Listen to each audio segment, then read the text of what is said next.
Menna Machreth sy'n yma, Cadeirydd Cymdeithas yr Iaith. Cyfarchion o Cape Town, De Affrica, fi allan yma ar hyn o bryd mewn cynhadledd.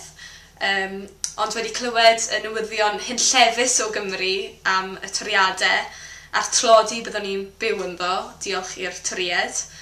Ond yn bellach y tlodi diwylliannol gallwn ni wynebu os bydd y sianel Gymraeg yn cael ei gwanhau gymaint ar mae'r toriad i gweud y bydden nhw yn. Ni ffili gadael i hyn ddigwydd yn syml. Mae rhaid i ni ddod at ein gilydd a mae rhaid i ni frwydro i gadw y sianel. Ni, bobl Cymru, nath yn siŵr bod y peth yn cael ei greu yn y lle cyntaf. Ni nath ymgyrchu amdano ddi. A ni sy'n eto yn mynd i wneud yn siŵr bod bydd hi'n cael dyfodol teg. Dyfodol le bydd hi'n cael arian teg. Dyfodol le bydd hi'n cael annibyniaeth deg. Felly, mae'n siŵr bod chi'n teimlo'n rwystredig, ond pwrpas y neges yma yw jyst gweud beth allwch chi wneud i helpu, siwt gallwch chi fod yn rhan o'r frwydr. Felly'r peth cyntaf yn syml iawn yw mae yna gyfarfod cyffredinol da Cymdeithas yr Iaith di Sadwrn nesaf, 10 o Hydref yng Nghanolfan y Morlan Aberystwyth.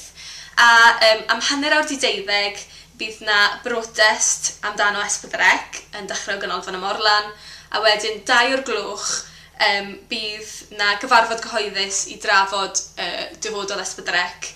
Felly, plis dewch chi hwnna. Oedd yna rali flynyddol i fod y prynawn yna amdano cymunedau Cymraeg, ond mae hwnna'n bellach wedi cael ei ohirio tan mis Ionawr, fel bod ni'n gallu canolbwyntio ar S4C.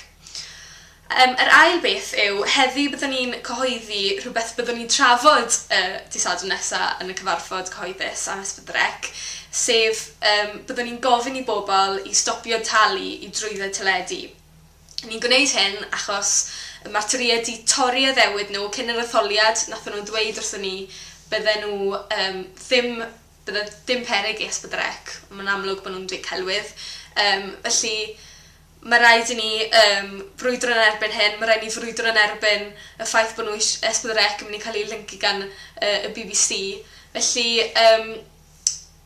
dyma un peth gallwch chi wneud, stopio talu trwydded teledu.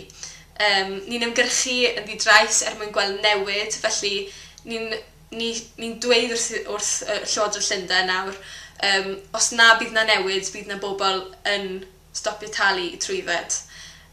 Felly, os chi eisiau ymrwymo i wneud hynna, gwnewch yna cyn gyda'r ffosib. Cysylltwch da dafydd@cymdeithas.org neu ffoniwch swyddfa Aberystwyth, mae'r manylion ar ymgweddfa ni, cymdeithas.org. Y trydydd peth wedyn yw y rali ar Tachwedd y Chweched yng Nghaerdydd am 11 o bore yng nghwmni Ieuan Wyn Jones, Angharad Mair ac eraill.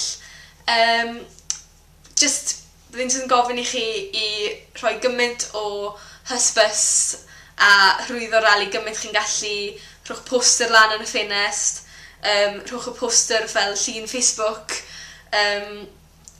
anogwch pobl i fynd, trefnwch fws o ble chi'n byw.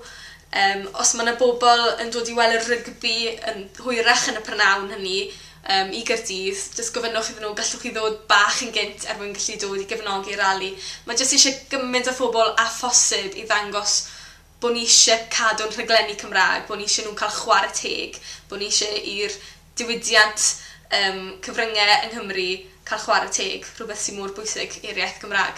Felly, os gallwn ni sefyll gyda'n gilydd, mae rhaid i ni brwydro yn erbyn y toriadau yma gymaint ni'n gallu mwyn cael dyfodol sicr i'n sianel ni.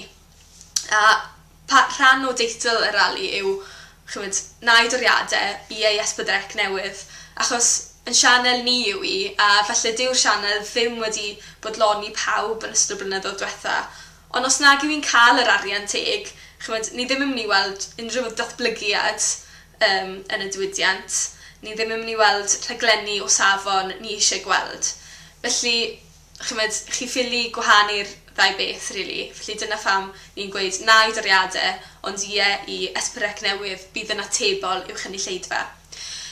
Os chi eisiau unrhyw mwy o wybodaeth, cysylltwch â ni yn e-bost yw menna@cymdeithas.org, Os gyda chi diddordeb i weithredu'n bellach, i fod yn rhan o'r ymgyrch, e-bostiwch fi a wedyn gobeithio na i weld chi'n fuan yn y cyfarfod cyffredinol neu yn y rali ar 16 Chweched. Diolch.